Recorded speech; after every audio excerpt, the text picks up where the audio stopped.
2 Samuel tells the story of David as Israel's king, and in two movements. There's a season of success and blessing, followed by a huge moral failure and then its sad consequences. And then the book ends with this well-crafted conclusion that reflects back on the good and the bad in David's life, generating hope for a future king to come from his line.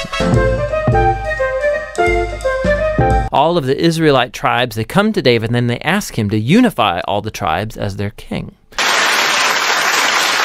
And so the first thing David does as king is to go to the city of Jerusalem. He conquers it, and he establishes it as Israel's capital city, which he renames as Zion.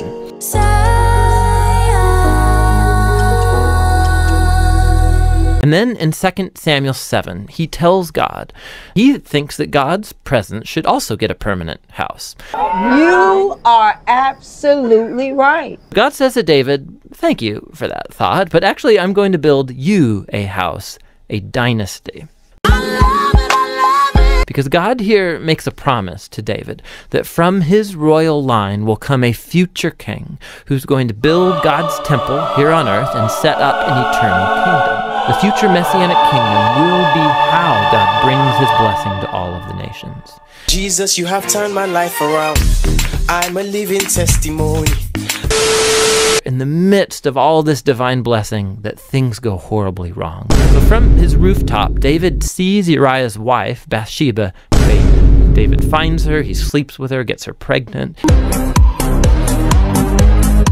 And then he tries to cover the whole thing up by having Uriah assassinated and then marrying her. It's just horrible. Eventually. So when David's confronted by the prophet Nathan about all of this, he immediately owns up to what he's done. He's broken, he repents, he asks God to forgive him. And God does forgive him, but God doesn't erase the consequences. And so as a result of this horrible choice, David's family, his kingdom, it all falls apart. So David's sons end up repeating his own mistakes, but in even more tragic ways. I don't like that. I don't like that at all. So Amnon sexually abuses his sister, Tamar. And then their brother, Absalom, finds out about all of this. And Oh, hell no! Let me show y'all bitches something. I will tear some shit up. Young money.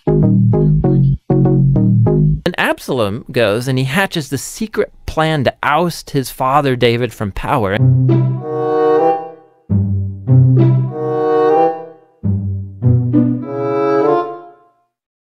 And he launches this full-scale rebellion. I'm having a attack right now. I need to calm the down. David is forced to flee from his own home and go hide in the wilderness. The rebellion ends when David's son is murdered. Okay, this is really horrifying. And it breaks David's heart. And so once again, he laments over the very man who tried to kill him. Up and down like a roller coaster. David's last days find him back on his throne, but as a broken man, he's wounded by the sad consequences of his sin.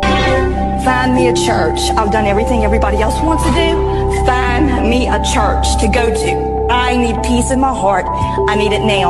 Despite Saul and David's evil, God remained at work, moving forward his redemptive purposes. And God opposed David and Saul's arrogance, but he exalted David when he humbled himself. That looks to the future, to the Messianic King who will one day bring God's kingdom and blessing to all of the nations.